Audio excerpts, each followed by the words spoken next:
Hi, David Erdos with poem 45 from the COVIDIan Age, Cave Panting.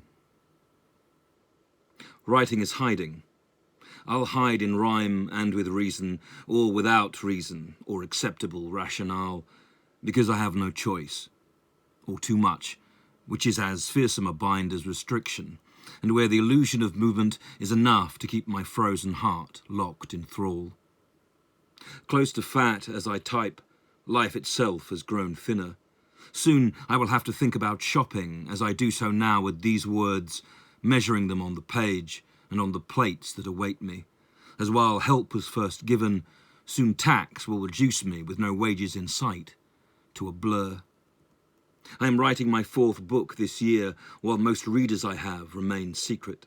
To those who hear me online in my shadows, I am seeking the shapes that link all, and feeling my way across the torn terrain COVID's folding, or rather the aspects after COVID, such as the fascist force and storm call. After the summer's hard heat, the English days appear colder. We have in our bunkers more than a nuclear light now to fear. For like it or not, the lies rage, and they have us all where they want us. As Manchester rebels, mankind wavers. As Liverpool feels, Johnson jeers. The poor will be blamed once again for all this and pay accusation's price through the blaming. We will be reduced by the rhyming of what we will have done with our luck.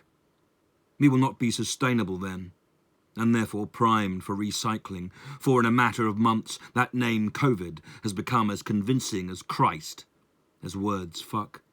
Both those they condemn and give up for sacrifice freely. Soon, when they talk of beginning, it will be with a biblical tint, I predict.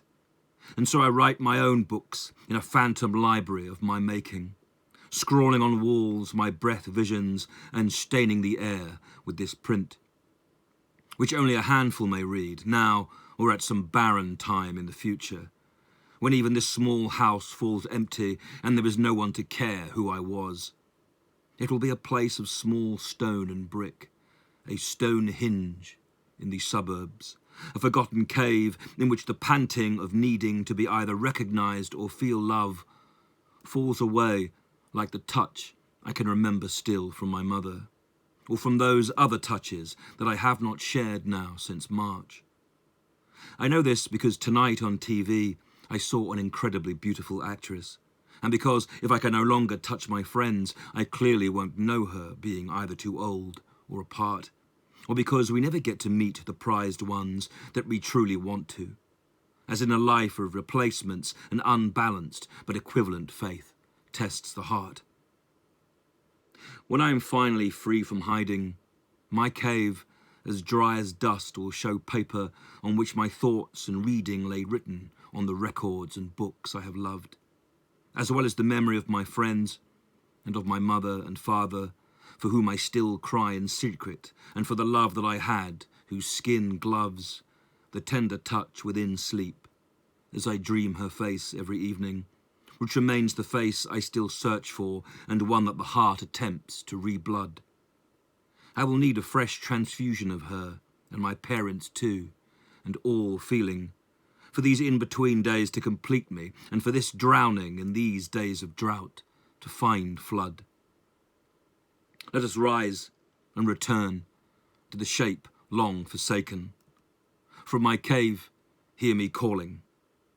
I can only hope someone does so. I am doing my bloody best to be good.